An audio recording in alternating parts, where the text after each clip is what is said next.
the bold topics and I am Anandamai. Even after so many years of independence, women's contribution is not discussed even 1% in comparison to how much men's contribution is discussed.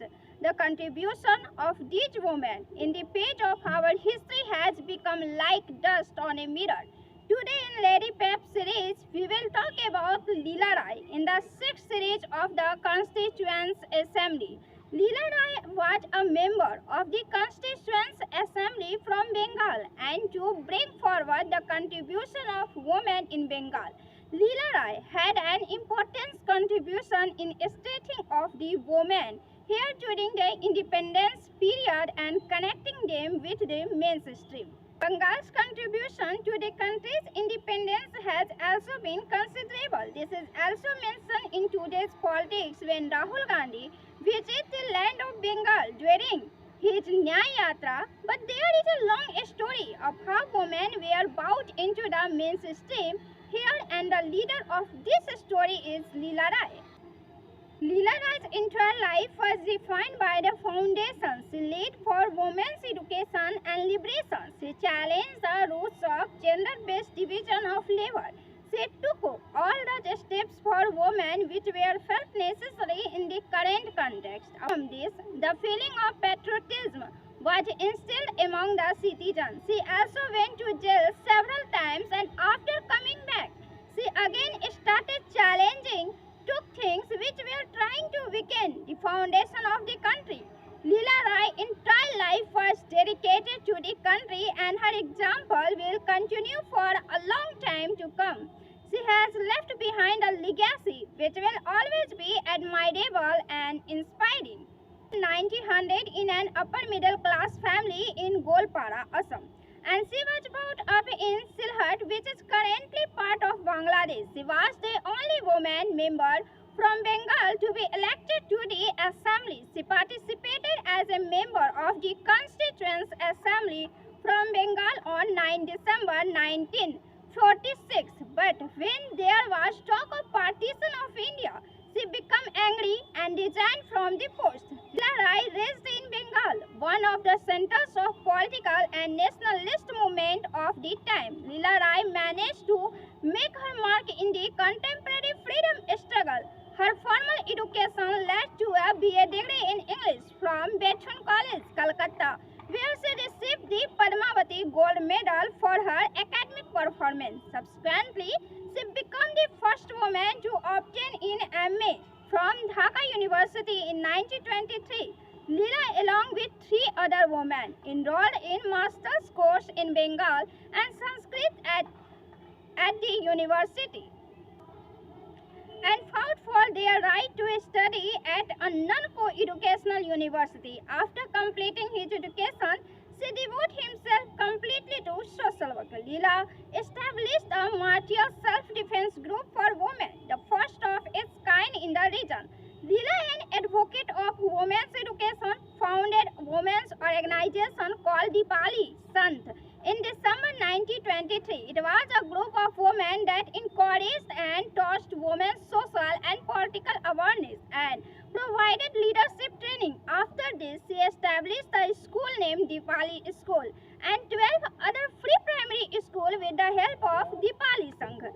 Later in 1928, she also established 2 other schools by the name of Nari Shiksha Mandir and Shiksha Bhavan. Apart from this, Leela also made a significant contribution to the education of Muslim women by establishing her own school, which was later established as Kamrunes Girls School in Dhaka. She also established a women's hostel in Calcutta for the benefit of girls students, giving equal importance to the economic independence of women. Leela helped women in getting vocational training, for which she organized the Pali exhibition. Their main objective was to challenge the established norms of tradition, masculinity and femininity that were omnipresent during the freedom struggle. Leela took the lead in raising a generosity of women who would play a fully active role in politics rather than working as subordinate workers. Dipali Sangh acted as a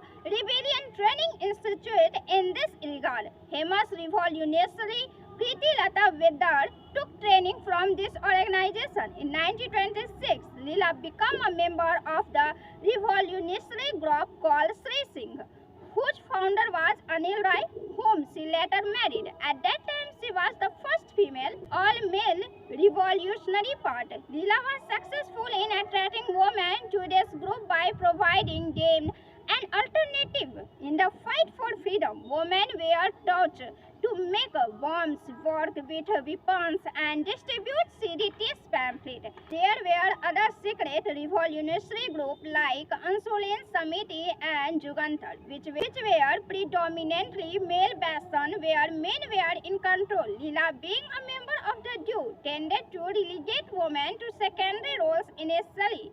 Subsequently, these women became key mission players in the national independence movement of Bengal. Leela took the lead in raising a generation of women who would play a full active role in politics instead of working as subordinate workers.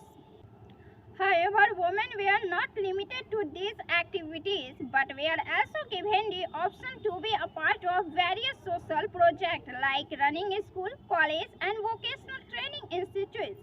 In 1927 to 28, when women became the target of physical attack, Leela established a fund called the Women's Self-Defense Fund. It was a martial self-defense group, the first of its kind in the region. Apart from this, Leela also founded an organization called Ghana Shiksha Parishad to spread female education on a large scale. She was a key member of the Forward Bloc Party started by Subhash Chandra Bose in 1939. Bose's confidence in Leela's work and his confidence in her organizational abilities led her to assume greater responsibility within the organization. In fact, Leela was one of many who strongly believed that Bose had never died in the 1945 air crash. In 1931, Leela Rai started Jayashree Patrika, a woman-centric magazine dedicated to and managed entirely by women and named after Rabindranath Tagore. It was established in the wake of the Chittagong Armoni raid and the crackdown on press freedom. The objective behind this was to inspire a sense of patriotism and a fearless desire to serve the country among the women of Bengal. Jayashree Patrika went through a tumultuous period during the freedom struggle when its founder remained behind bars for most of the time. After Leela's release from prison in 1938, the magazine was restarted to encourage women's participation in every walk of life. It looked for women who could express their views on a spread political awareness. In 1941, she founded the Unity Board and the National Service Brigade to expand his social and political efforts. Leela was arrested again in 1942 during the Quiet India movement. After her release in 1946, she was elected to the Constituent Assembly of India. After the Noakhali riots of 1946, she participated in the relief work of the victims in Noakhali and set up relief camps to reduce the magnitude of the violence. After the partition of India, she ran homes for destitute and abandoned women in Calcutta and tried to help refugees from East Bengal. Leela passed away in 1970 and left behind a lovely legacy of women's struggle and liberation. What is your opinion about this video? Give comment, like, share and subscribe this channel.